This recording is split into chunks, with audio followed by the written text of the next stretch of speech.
Hey everybody, this is Rusty again with Collector Auctions, and today I've got another comic book shop spotlight for you. Now, while I was down in Roanoke, Virginia, right before Christmas, I stopped at a couple of comic book shops, and the second one that I went to was B&D Comic Shop. It's probably the oldest comic book shop in Roanoke, from my understanding, and they are at a new location. So I will leave you information in my description so you can learn more about those guys and give them a visit the next time you're in Roanoke. But it was my first visit there. I got to go in and take a look at all the books. I'm going to do some footage of the store for you. So please enjoy the footage, and then I'll come back and we will go over the books that I ended up picking up.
Okay guys, I hope you enjoyed the footage that I shot inside a B&D comic shop in Roanoke, Virginia. They had a lot of comic books. They filled up just about every inch of that store with different books. A lot of DC Comics. I was really shocked about how many DC Comics they had on the wall compared to Marvel. A lot of shops will have lots of walls of comics, but it seems like it's always predominantly Marvel. But this shop was heavy on the DC, and the person I thought of the most during when I was at the store was Jim from Bronzeville Comics, because he loves his Bronze Age DC Comics, and I was thinking of him. So Jim, if you get a chance to go down to Roanoke, Virginia, please check out B&D Comic Shop. I think you'll find some books in there that you want for your PC.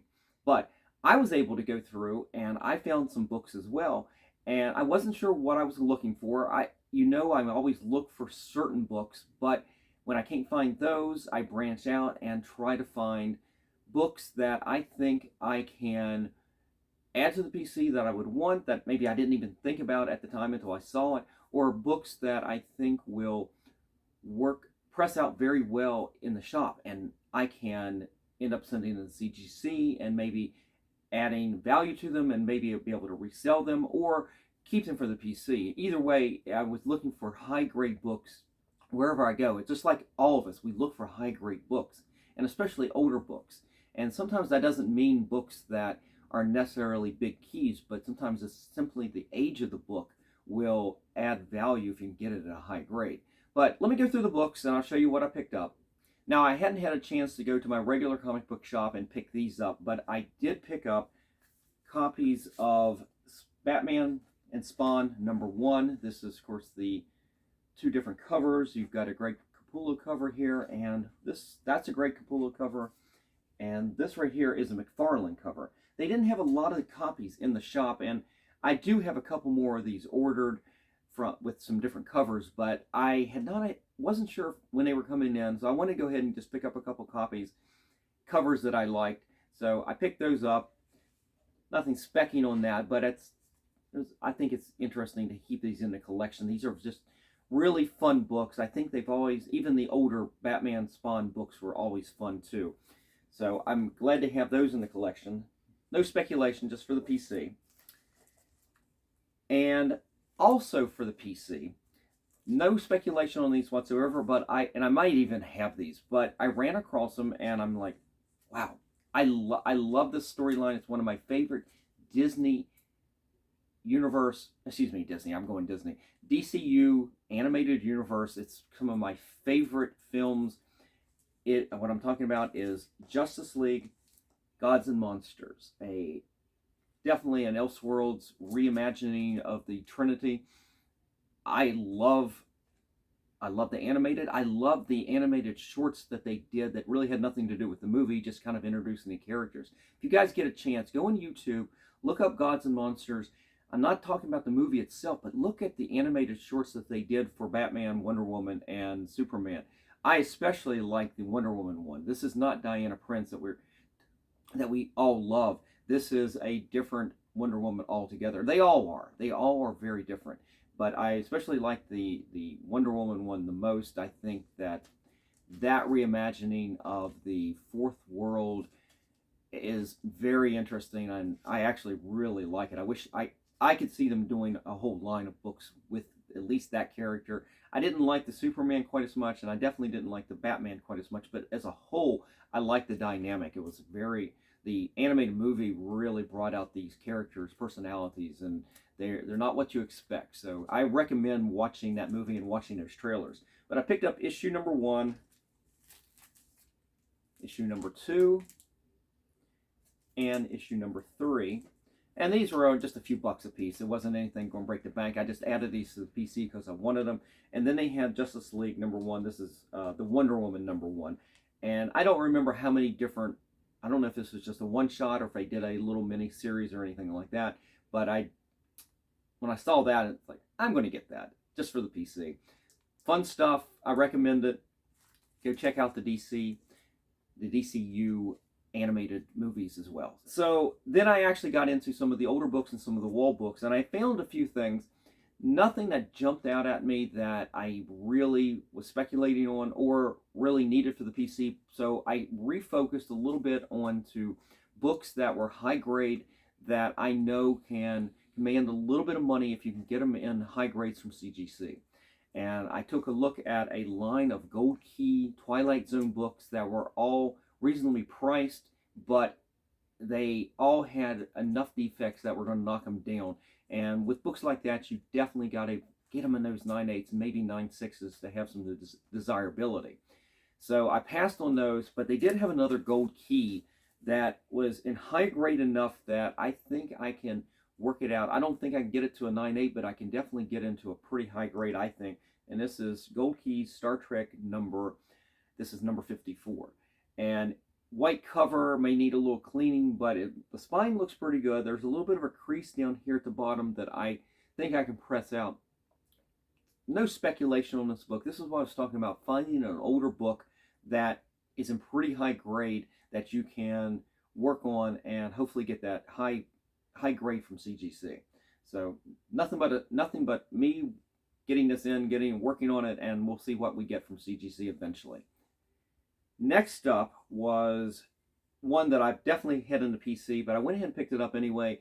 The value on this has dropped for a 9.8. 9.8 on Ghost Rider number 31. The first full appearance of the Midnight Suns right now is at a low.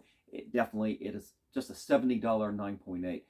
We will see probably the Midnight Suns at some point, and I think the value on something like this will go back up. So for a few bucks, I don't think I paid much for this. $3 for something like that. Not much of a gamble, so I'm going to go ahead and get it out and see and put it to the side after I work on it, and then probably get it into CGC once we start to hear a little bit more news about something happening with the Midnight Suns, and we'll see. This one's going to have to rely a little bit on the MCU market coming back. All right, so the last book that I picked up is a DC book. There's not a lot of speculation on it. It's an older book, and the grade on it looks pretty good. I don't think I can get a 9.8 out of it, but I think I can get it definitely in those 9s. But I didn't buy it mostly for trying to resell it, get it into CGC or anything. I may still do that if I can get the condition back to where I think it really should be. But it's a book I remember from my childhood, but not from actually having the book, but from seeing it in advertisements in old DC comic books. I remember this cover, and I always was fascinated by it. And I'm talking about Superboy 171.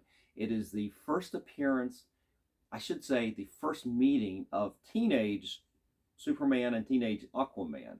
You've got Aquaboy on here. And I always was fascinated by this cover. I don't know. It's just one of those things. Maybe it was from seeing it in advertisements in other old DC comic books back when I was first growing up.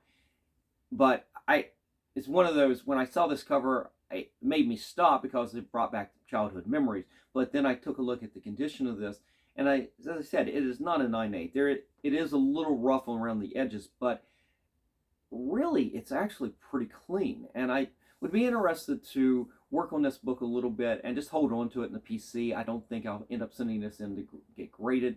The value on something like this, if you can get a 9.8, is $750, but 9.6 and below, it really just drops off. Just like that Star Trek. In fact, I forgot to tell you, the Star Trek, where is it here? The Star Trek is one, if you could get a 9.8 on this, I mean, you're talking about $350 fair market value, but 9.6 and below, it really drops off. It drops off below $100 mark. So you may find a collector out there who's willing to pay a little bit if it's a 9.6 or even a 9.4, but I don't think there's a lot of desire for that book necessarily unless it is that 9.8. So again, there wasn't a lot of value in the 9.8s values on these right here, but other than the Midnight Suns one, which I think will rebound eventually, I don't think the other two will get to a 9.8 anyway. But kind of PC books, the Star Trek will be an interesting one to work on and see if I can get up there, because like I said, it's really clean. I'd be shocked if I could get a 9.8, but you never know. Anyway, that was the short video for today. I hope you enjoyed this visit. If you get the chance to visit Roanoke, Virginia, give these guys a shot. B&D Comic Shop, their address, their information is all going to be on their website, and I'll leave a link in the description. So if you get a chance, stop by, give these guys a shot. They've got a lot of great books. I think you'll enjoy your time there, digging through the bins and checking out their wall of comics. So, guys, that's it. Hope you enjoyed today's video. If you did, please give me a thumbs up. And if you haven't already subscribed, please subscribe. Thank you for everybody who's subscribed so far. And let's look forward to the new year. I'll probably have one more video at least out before we hit the New Year's. If I don't, and I don't get a chance to say it, Happy New Year's, everybody, and I will see you for the next show. Take care.